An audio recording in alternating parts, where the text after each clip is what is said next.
There's plenty of homophobic and transphobic and abusive language. We heard some of it just on that clip at Brighton. But some of it's quite low level. It's stuff like, does your boyfriend know you're here? Or we can see you holding hands. Some of it can be quite abusive, sort of words I can't use on this programme.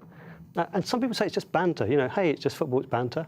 But the point we make is there's no such thing as racist banter. So there shouldn't be any other form of banter as well that's trying to target somebody and belittle them.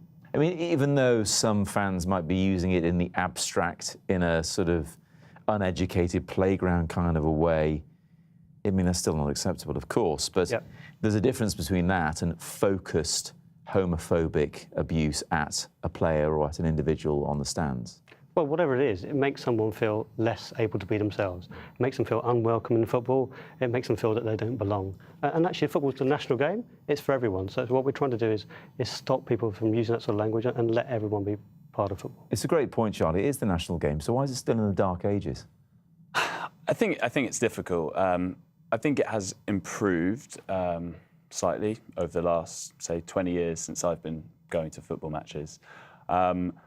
But I think the fact that there isn't an openly gay Premier League footballer has had a big impact on that. I think were there someone to take that plunge and to really make that breakthrough, I think you would then see other people doing likewise. And I think that might transform the way that fans throw out these, as we said, abstract, flippant insults, and it becomes a very different thing if that's directed at an individual person. Because it's a numbers game. There have to be gay footballers, yet, as Peter pointed out there's only 3 that we know of, and Justin Fashanu was playing a long time ago, and the other 2 sort of did it around retirement or decided they retire and come back.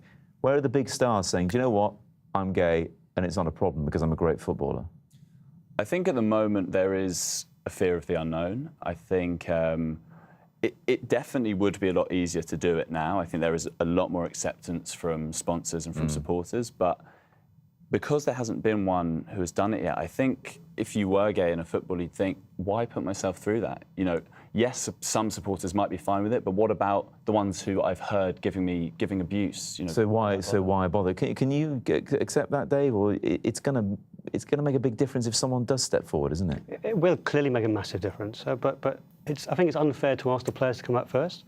At the Emirates, there are 60,000 people. How can you expect one guy in the middle to put his hand up and say, hey, I'm the gay one? So that's why groups like the Gay Gooners at Arsenal, we were the first, but now the first of many. There's about 20 similar lesbian, gay, bi fan groups of professional clubs. But not all clubs have them, though. Not all. There's some major names in the Premier League that people like Manchester United need to step up to the game and have them. But we need all the clubs in the Premier League and on all of the lower leagues as well to have similar groups. And then the presence of lesbian, gay, bi people is normalised in football. Yeah. And then when a player wants to come out, it's much less of a story, and he won't have to worry about the fans attacking him. And quite aside, Dave, just to finish off from what happens at the big Premier League football matches, you're a referee on the side as well. So yeah. Tell us the story about what someone said to you, which you slightly misheard. I was refereeing an early round of the FA Cup a few years ago, and I gave a penalty in the last minute to the home team. And the crowd called me a homer. And I didn't quite hear them. I thought, what did they say? How did they know?